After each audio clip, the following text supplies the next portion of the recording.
Welcome to the Elevate Your Equity podcast, where we, as married busy professionals, leverage real estate investing to unlock the 3+1 degrees of freedom: health, location, time, and financial.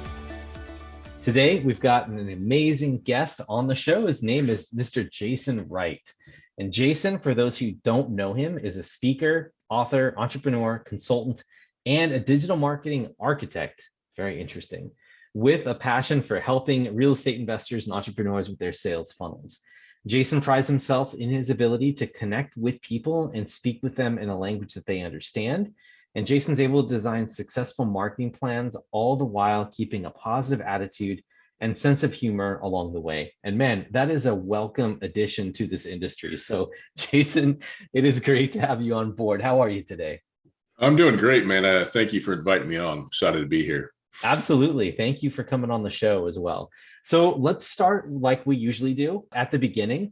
Why don't we talk a little bit about how you got passionate about real estate investing in general, and then we'll start working towards the marketing after that. So real estate investing, it's interesting. Hunter Thompson's a friend of mine and a client of mine. And for the longest time, we worked with high ticket service providers, right? If you're online, you had a high ticket service. I liked working with them, not as much, with e-com or things like that. So I met Hunter and he was working with me through one of my programs that we don't have currently, but it's evolved into something else. But it's with Active Campaign, and started learning about his business. And he kind of said, hey, we're not selling a service per se, but we're trying to attract investors. And I kind of learned about that a little bit. And I was like, that's really interesting because it's similar to service, but it's a little different. So as I learned more about it, I learned about some of his peers and met his peers. I started realizing that what I do as far as help people with the back end of their sales funnel, right after they opt into the list, I was like, man, there's a huge need in this industry for this, right? So in January of this year, I met Hunter in LA and we talked, face to face. And he's like, man, there's nobody doing this for real estate investors with Active Campaign. So like, if you want to be really, really niche-y, I think there's a lot of people you can help. And I was like, interesting. So I said, I'm going to pivot towards it a little bit. Same thing we've always done, but I'm just going to start speaking to one audience. And man, just the amount of people I've met and the amount of people we've helped and taught things to, very, very cool space to be a part of, man. I've done some investing in crypto, no real estate yet, but I promise I will become a passive investor when the time's right. It makes sense to me, but it's just a fun group of people to work with. There's people part-time in it. There's people full-time in it, people trying to get out of corporate America, which I love because I was the same way. And we just have a really good offering to help people in this space. And it's rewarding and I enjoy it. And there's a big need. So that's kind of the high level way of how I got into this. But I've worked with, 40 or 50 real estate investors at this point and hope to do that many more by the end of the year. But it's just great field to focus on. Yeah, I agree with Hunter in the fact that there is a huge need and demand for this service because real estate, for some reason, even though right now it's making headlines everywhere, the actual industry and the infrastructure behind it is actually very antiquated. It's a lot like the oil industry that I used to work for. Like you keep doing the same things the same way for many, many years. And it's about rife for a revolution of some sorts, which is where you enter the equation. And I love to hear that you're also going to become a passive investor, or maybe even an active investor later on. That's always good to hear. And one thing that let's go ahead and jump into digital marketing strategy. This will probably be more useful to people who are looking to outreach with more people, or maybe just entrepreneurs in general that are looking to build their brand. First question I have for you is, would you say that marketing and a digital presence is kind of like a must do in this day and age? What's your thought on that right now? Yeah, absolutely. I think pandemic and the shutdown sent that message loud and clear to everybody who was awake and listening. I remember I was already working at home when that happened. So for us, we were already kind of positioned for it. But for a lot of people who either went remote or lost their jobs, they had this moment where they were like, holy crap, this can happen. And I try to tell people if it happened before, something like that could happen again. So if you're not focused on digital, like you're just going to become a dinosaur. So, and I've been saying that for years, but that wake up call was so loud and in your face. I don't know how anybody could deny it. So absolutely. Yeah, I have to admit that a lot of my business started because of the pandemic. Because of the pandemic, people were much more willing to sit at home and do networking in front of their screens. And that was a huge thing for me because I had a demanding job, Jason. I couldn't just drive from a remote area of California where I was working at the time in the utility industry and drive to a meetup on the opposite end of town, right? It just Yeah. it wouldn't work for me. It was very inconvenient. But when everything shifted to being mobile or remote, it made things so much easier for me to schedule out when I could be available and start meeting people. So I think that that's going to accelerate more and more, even as we ease out into the post-COVID era. Yeah. And have you been seeing the same thing been happening, like more marketing attention and more people engaged with electronics and the internet, things like that? Oh yeah, absolutely. And I'll say, like, I'm the biggest fan of digital marketing automation, but there is no replacement for the face-to-face interaction. Right. I'm doing a couple events this year, and just getting to see people face to face. It's a piece of the equation for sure. It's not our major focus, but it is a piece because it is incredibly powerful. So, but yeah, I do Zoom calls every week. Absolutely love it. Even if the other person's not on video, I'm always on video. There's great advantages to being on video for everybody watching and listening for sure. It just shortens the amount of time for the other person to say, do I trust this person? Do I believe they believe themselves? Right? Am I getting the right vibe? Because we read people much more quickly than we think we do, and it doesn't take long at all. So video helps make that a more authentic process. Yeah, I would agree with you there. Thanks for sharing that. So what tools would you say are essential for either investors in multifamily real estate to use to accelerate their reach? And, I don't know if there's maybe a distinction that you could make between entrepreneurs in general and just real estate investors, but let's talk about some of the tools that you think are a must do for people like this starting out. Yeah, I'll focus on real estate for you. I mean, there's a lot of overlap, but if I'm a brand new real estate investor and I want to go I want to go active, this is what I would do. Calendly, a tool like Calendly, where you hook it up to your main Google Calendar, whatever you're using, Outlook, and kill the back and forth when trying to schedule time, right? Let the app do the work.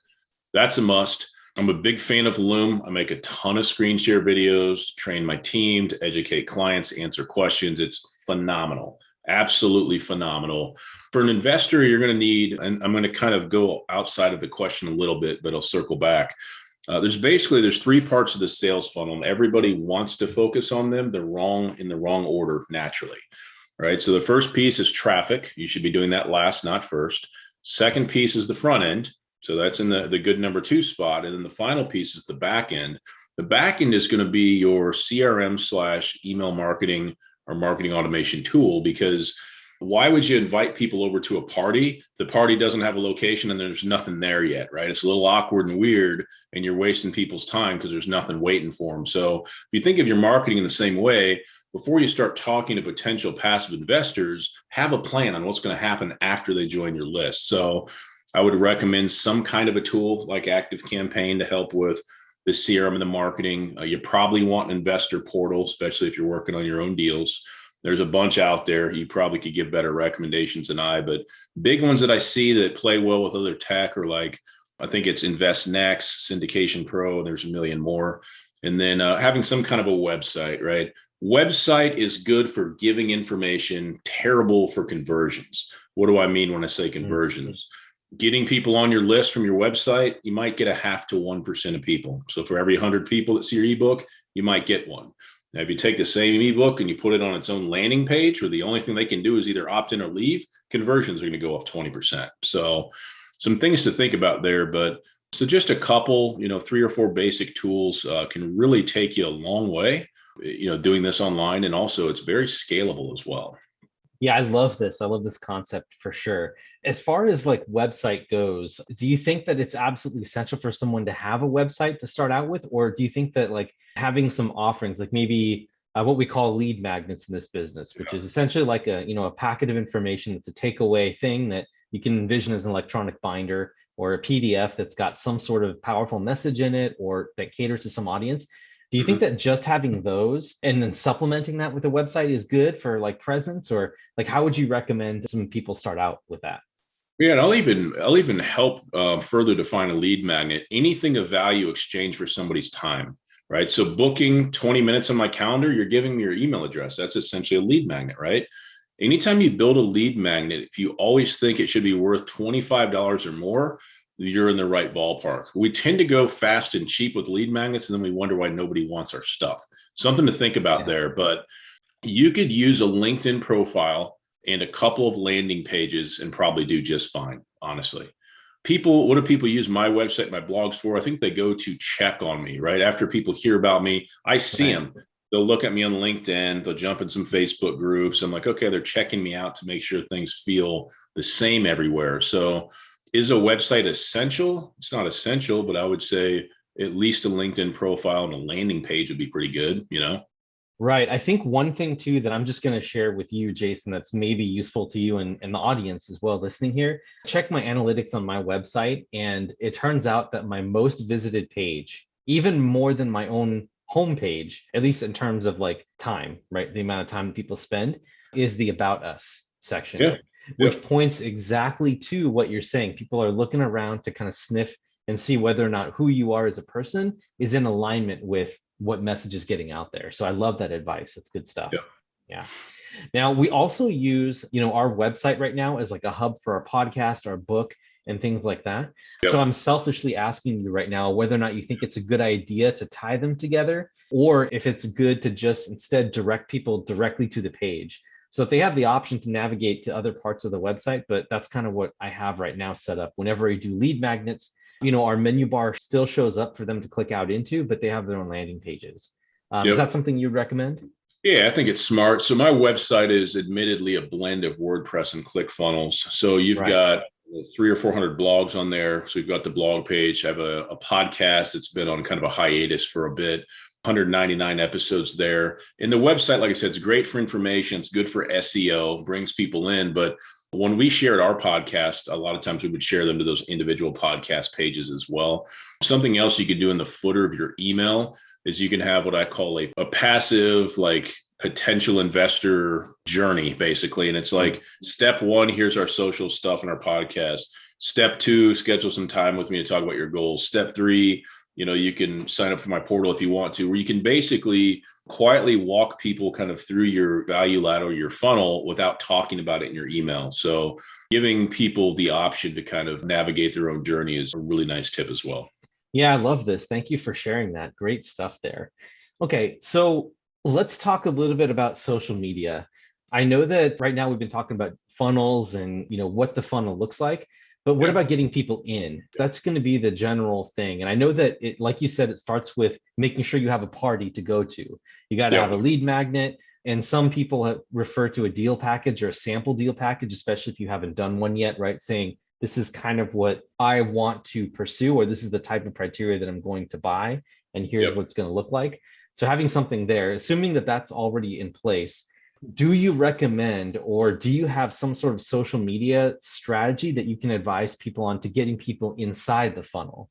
Yeah. You'll hear different thoughts on this, but I'm a believer in consistency is even more important than content. A lot of people go, ooh, you sure about that? Yeah, I'm sure. So think about a good example is think about losing weight or going to the gym, right? You may have great workouts, but if you do them for 6 weeks and take 3 months off, you're never going to see progress. So consistency is number one, very closely followed by content. So a lot of people in this industry, what they focus on is podcasting. Because being a host is great, but being a guest is also great because you get in front of new audiences, and that's huge. Okay. LinkedIn's really big. Facebook's got value, Facebook groups. But the challenge is when you're posting, you can't just post about, here's my new podcast, here's my new blog. You've got to mix in other things as well. So that's where the challenge lies. What I challenge people to do is think of your business in terms of 5 buckets. And the reason I say 5 buckets, they're different perspectives on your business, that there's some overlap, but they're different. The reason why it gives you variety when creating content, whether it's posts or blogs or whatever the case may be, and it gives your readers variety when digesting content, right? People don't want to only hear about deals. Maybe some do, but they want to kind of know who's driving this ship. What's going on with them. It's okay to be authentic and vulnerable as an entrepreneur, even in this space. I think you'll connect with people in ways that you never expected by doing that. So I challenge you to take some risks, step outside of your comfort zone and, share a little bit more. And that will, I think, work to your advantage. So there are tools out there like Buffer and Hootsuite that make social scheduling easier. Trying to do that natively yourself, oh boy, you will hate your life quickly. It gets overwhelming, right? It gets overwhelming. I'm lucky. My wife's in charge of that. We've got a content team of 4, and that is run on autopilot away from me for like 4 years, which is fantastic. Content, Congrats. social distribution. But yeah, there was a day where I did it all myself, and I spent a lot of time doing it going, why is nothing happening? Why is nothing happening? Because I was stuck in that traffic mindset. Like I don't really have anything to offer. So in-person events are still a great thing to do, especially if your dream passive investor is going to be there. You don't only want to associate with competitors of yourself, right? You got to get in front of those folks with money that want to return, but don't want to know everything about how it works. Just want someone they trust to go with as well. This is such good advice. And a couple of things that I wanted to add on to the social media. I want to underscore the fact that social media is so important because it's an organic place where people, even if they do meet you, they can really easily access some of your live content, right? Like right there. Your website's there, it's polished, but I think there's more opportunity for them to see who you really are as a person through social media. And one of the things that I want to say too about the algorithms, at least I've been studying them quite a bit on LinkedIn, that I've noticed, and I think it's the same for some of the other like Insta and Facebook, is that the more engagement that you have with people that are peers in your space, the more that you're going to tend to have a quicker impact. It's not only because the fact that like you're engaging with other people who are doing what you're trying to do, and so they're going to reciprocate. It's just human nature, right? But the fact is that in LinkedIn, if someone comments on your content, then their audience becomes yours, at least for that one post.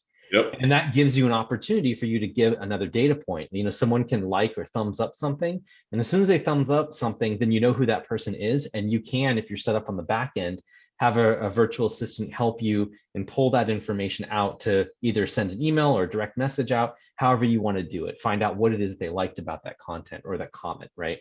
That's one thing I wanted to ask, if you found that to be true. That's the first part. And then the second part is, I heard Hunter Thompson talk about the JK5 strategy. Have you heard of this? Mm-mm. Okay. He had a podcast out there. Or no, I'm sorry. It was Russell Brunson who had this. So ClickFunnels also. So you're familiar with him too. But he had a podcast where he was recapping the JK5 or the Jenna Kutcher 5. And she said, to your point about people wanting to see who you are, you've got to have 5 different things that you're talking about on social media. So for instance, I'm just pulling stuff out right now. Let's say you're really into real estate. That's one thing. The other thing is mindset. The other thing is travel, family, and then maybe something weird off the wall like cats or something like that, right? Yep. If you have these 5 things that you're constantly posting on, you'll have the cat audience overlap with your travel audience. And you'll have your travel audience overlap with your mindset. And then you'll have your cat audience also overlap with your real estate. And what happens is you really start to draw in really dedicated people that are interested in one or multiple things that you're into, and you're just broadening out your reach. So I wanted to get your take on A, engagement in social media, and B, on the JK5, if you've seen that work. So sorry to throw a lot at you there, but. No, you're fine. So the JK5 sounds very similar to what I'm talking about, and it does work. It is nice to see, to show people different sides of yourself. And the variety thing for the content creation side, man, you get to a point where you need that desperately. You're like, what else can I talk about in this space? You know what I mean? So there's definitely truth to that. And obviously guys like Russell are so successful that he knows what he's talking about as well. So I like it. It will push you way out of your comfort zone, but remember, growth never occurs inside the comfort zone. So if you feel fear, you're doing something correctly there. Huge difference, especially with LinkedIn and Facebook. Those are the 2 platforms I focus on the most. The thing I like about LinkedIn, though, they play by their own rules. I still feel like it's the least tainted of the social platforms. The Facebook world, they're all pay to play, but you can still get some really amazing social reach, not only through comments, but people sharing stuff. So they are all social platforms first. So when people engage, and if somebody comments, man, make sure you comment back. If you don't comment back, you just miss a big opportunity because your next comment might open up 100 more. You have no idea. But yeah, it's a big deal. And I understand it may be hard to do by yourself, but like you mentioned, the VA may be able to help with that for sure. Oh yeah, definitely. Or you can set up a process to help you get that situated. Yona Weiss is legendary at marketing on LinkedIn. So for those listeners who are interested in commercial real estate and just networking in general, you've got to follow Yona and all of his stuff. He's an expert at what he does.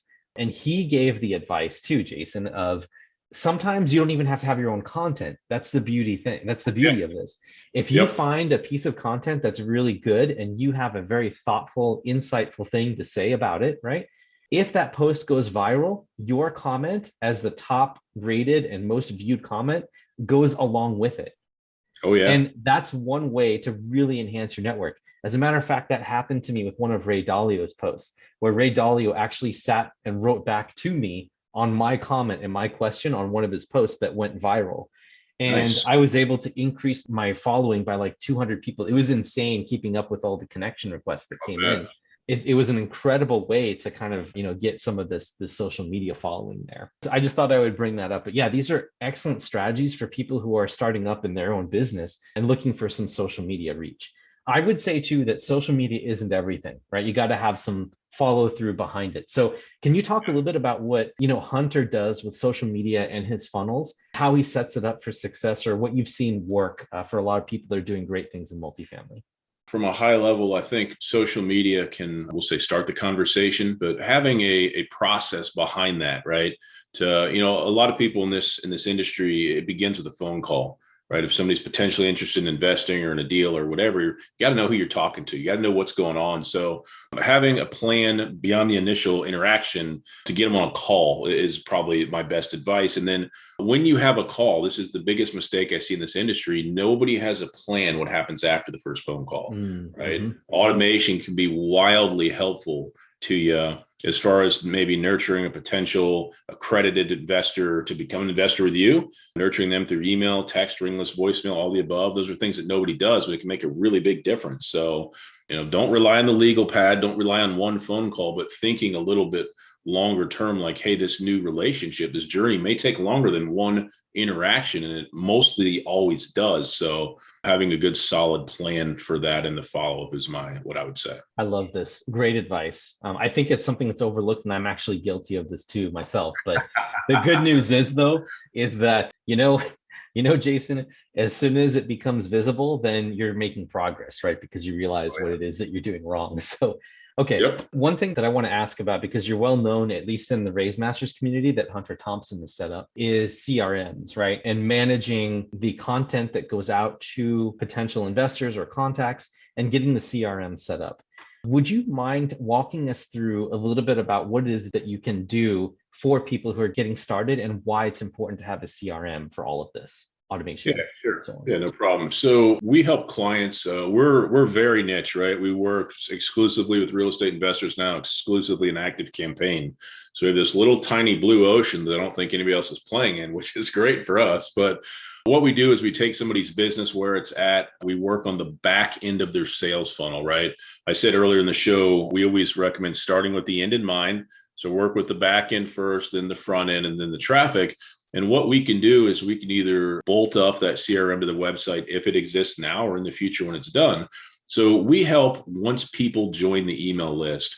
The one thing that everybody's interested in is nurturing potential new investors, right? Whether they have a traditional syndication model or a fund model, everybody wants new passive investors. So we help with that through automations. We run them through a welcome series, overwhelm them with value, and flow them into automations that nurture to book calls, et cetera, et cetera. We also help with re-engagement automations that fire up, once people stop opening your emails and going to your website. And then if you do have a syndication model and there's a new deal, we do help with the active capital raising side through automation, right? You're going to pop in the content and the pictures of the new deal or whatever, but we've got a nice pipeline and process. It's easy to look at, easy to understand. We give you screen shared videos and share how it all works. And it really helps you miss those easy opportunities that you're going to miss without it. So from a high level, that's kind of what we do. That's fantastic. Do you have any advice for people who are trying to get themselves set up to a point where they're ready for your services? Because maybe some people who are just looking to get started, maybe don't have a list, or maybe they've just got friends and family in their CRM. And so they're just trying to get these things started. What would you suggest people do before approaching you, or how big should they be before they start working with you guys?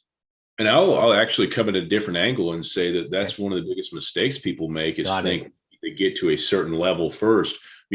As an entrepreneur, as a guy that quit corporate America twice because the first time didn't go so well, right? And I had to beg my aunt to buy us food because I couldn't feed my family for 6 months. Oh my gosh. Jeez.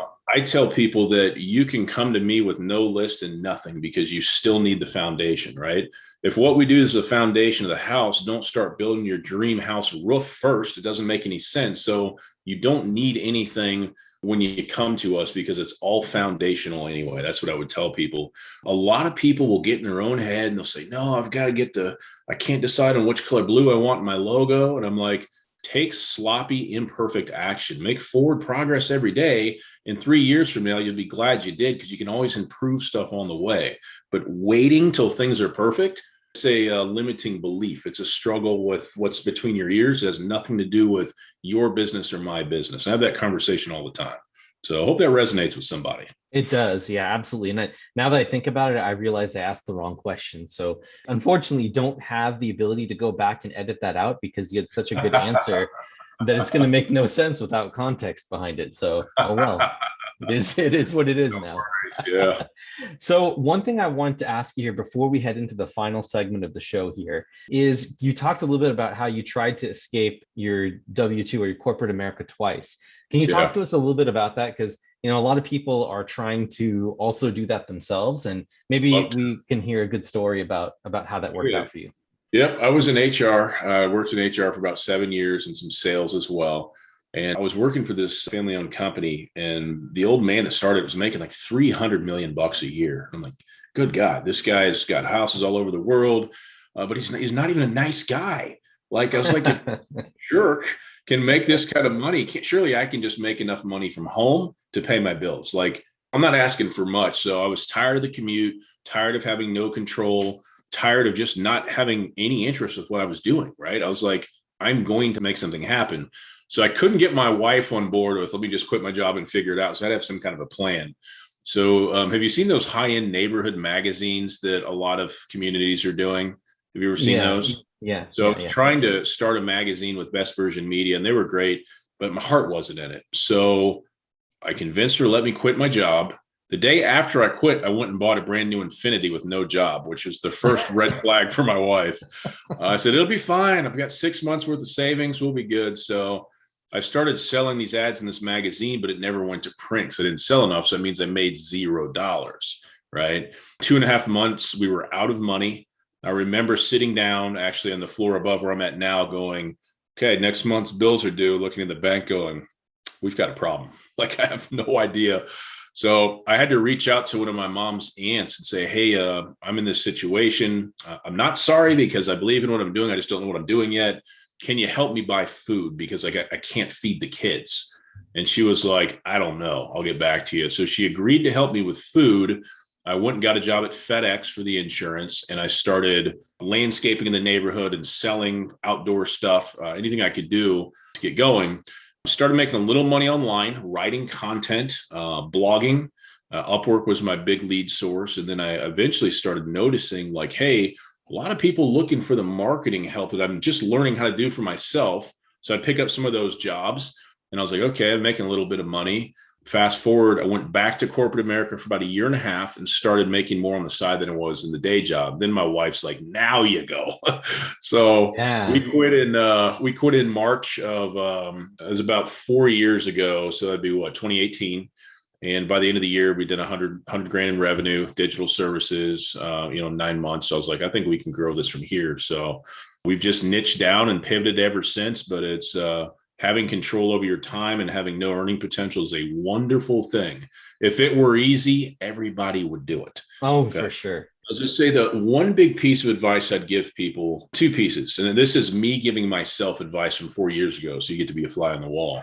Number one, the timeline is unknown. So be patient, damn it. I was telling people I'll replace my income in 3 months. Like, where'd I come up with that? It took like 3 years, And the other thing is be careful who you share your dreams with. Don't talk to your non-entrepreneurial friends about becoming an entrepreneur because they're going to make you feel like you've done something wrong.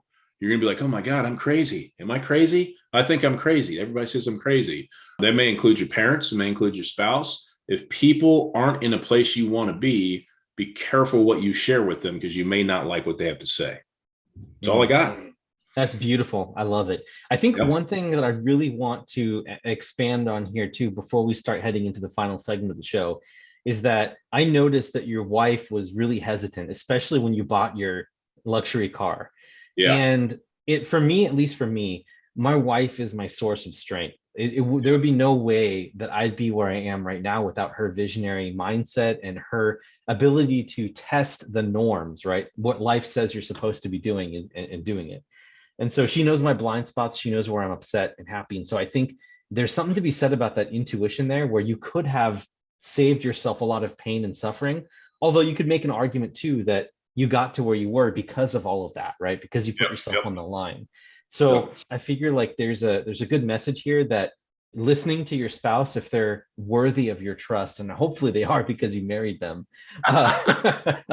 is to really understand their intuition, where they're coming from, and Yeah. listen, right? Like engage, test your theories out on them, right? Like if it's a really good idea, then your wife is going to be, or your husband is going to be extremely excited about what you're trying to do and is going to be Yeah. on board as long as the vision is the same. So having the support of your spouse while you're trying to do something entrepreneurial and they're working full time and supporting, I think that's just a match made in heaven. Even if they're not supporting directly, they're supporting passively by giving you the time, money, energy, and physical space to be able to do what you love to do. So Yep. that's just something I wanted to throw out there. And hopefully you agree with that as well. Oh yeah. You know what's crazy is I look back when I quit the first time, my wife was not working. Right. And Yeah. she said, like, what's the plan? Like, I didn't really have much of a plan. So I can see why she was like out of her mind and angry with me for like 2 years. Now, I mean, she'll walk, she's obviously 50-50 business partner, but completely behind the scenes. Now she'll come up and say, hey, none of those deals have closed yet. Get them closed. And I'm like, okay, do I work for you now? Apparently I do. So apparently so. She pays attention to things, but she's definitely behind the scenes. But we've got her and I plus 6 of those on our team. So we got a lot going on, but we have a good time with it. We enjoy it. She loves the business now. She gets it. She believes in it. She understands this great niche that we found, and we're going to serve at a very high level for a long time to come. Yeah, definitely. I have to underscore that because I saw a lot of people in our group that are working with you. I'm very happy with the work you're doing. And I'm really glad that we got this chance to talk because it serves two purposes. Me to be able to have a podcast and learn incredible stuff from you and share with the audience, and then see what you do more specifically so that we can work together on our side, potentially even as well. Oh, so love cool. it. Anyway, let's go ahead and wrap the show up. I know that we could talk forever about digital marketing strategy and working with your spouse, all these great things. But let's go ahead and head into our rapid round, which is the same 5 questions that we ask every one of our guests. And they're meant to be answered in about 30 seconds or less. And we're just going to kind of rapidly ask them to you if you're ready. I'm ready. I was born that way. All right, let's do it. I love that answer. Number 1, what book has had the biggest impact on you and why? And we ask that it not be the Purple Bible, Rich Dad, or the actual Bible. Okay. Because we get those a lot. I've been asked this question a lot recently. I'm going to keep sticking with it, but Think and Grow Rich, Napoleon Hill, it introduces the mastermind concept. I love how timeless it is. It's just a powerful mindset shift for you. And I was reading it, after that big first fail, I was like, man, I can do this. People can do this stuff. I'm going to make this happen. So it was very, very powerful for me. Everything starts with mindset, period. Yeah, that's great. Love it. Love it. Actually, just FYI, we just had Rod Khleif on the show and he had the same answer for you. So that's good stuff right there. Love it. Number 2, if people wanted to emulate your success personally, what is the first actionable thing that you say that they could do to follow in your footsteps? Try to make forward progress with what you're going after every day, right? Set goals, celebrate your success. Some days you might have very little success. Celebrate it anyway. Just don't stop, right? You got to be absolutely intentional and you've got to be relentless with your pursuit. So if you're not that way, no one's going to do it for you. So that's step 1. Great. Love it. Number 3, and I'm very interested to hear the answer to this one. What is one new tool, process, or hack in the last 3 to 6 months that you've recently employed to help save you time and or effort? I think it's more of an internal thing with my team, right? Getting my team more involved with what I was doing. A year ago, I was drowning in the fulfillment piece of my business. So over the last year, just training people to take away stuff that I'm doing that's not easy stuff to learn, and getting them more involved in the business is probably the thing. So it's not a real clear answer, but it's giving these people more control, a bigger knowledge base, but it's allowed me to focus more on sales and the high-end customer service strategy that I do. So there you go. Love it. Is it like standard operating procedures? So Things like that must have been. We have some of that, but there's so much kind of request for custom stuff for things that we do. Yeah. You can't really teach it. So you can teach fundamentals and teach people to think outside the box, but the challenge is there's 4 or 5 ways to do everything. So it becomes very, very complicated. And sorry, this is a really brief but important question to me. Are you guys using Slack to internally coordinate, or how are you guys doing? Okay, cool. Oh yeah, we're Slack and Asana junkies. Asana for workflow, Slack for sharing screen share videos and message, and then we use Voxer heavily as well. We don't use Voxer with clients. That's a horrible idea because it'll never stop. Yeah. For the team, Voxer and Slack, absolutely. Perfect. Love it. That's a lot of value for the listeners there, and also what we use too. So good to hear that I'm on the right path here. Number 4, if the people that you know had to describe you with one word, what do you think that word would be? Intentional. I love that word too. If I'm going to do something, I'm going to go hard, and I'm not going to stop till I get to where I want to go. Yeah. Literally, I'm one of these people that believes that he can't fail. So if I tell you I'm going to do something, the only thing going to stop me is my premature death. Oh my goodness. I love it. All right. Number 5, what small thing do most people not know about you? People that haven't met me, I don't know why on video, they always assume I'm like 5 foot tall, but I'm actually 6'5". Really? I don't know why. A lot of people have always been like, you look really small on video. So if people haven't met me, they assume I'm really small for some reason. I think all you got to do is maybe go up and get some Bluetooth earphones and go up and grab a drink of water like I did before the call. And people will realize who they're talking to. So I love it. Well, thank you so much, Jason. This has been so great having you on to talk about all this incredible value-adding things like marketing, relationships at home, and starting a business. Why don't you tell the audience a little bit more about how they can find out about you, and if they want to work with you, how can they do that? Yeah, I think the answer to both of those, you can just go to intentionallyinspirational.com. That's our home base. You can check us out there, and there's opportunities to book a call all over the place. That sounds great. I love it. I would expect nothing less from a marketing expert. So, All right. Well, Jason, thank you so much for coming on the show once again. It was a pleasure having you on.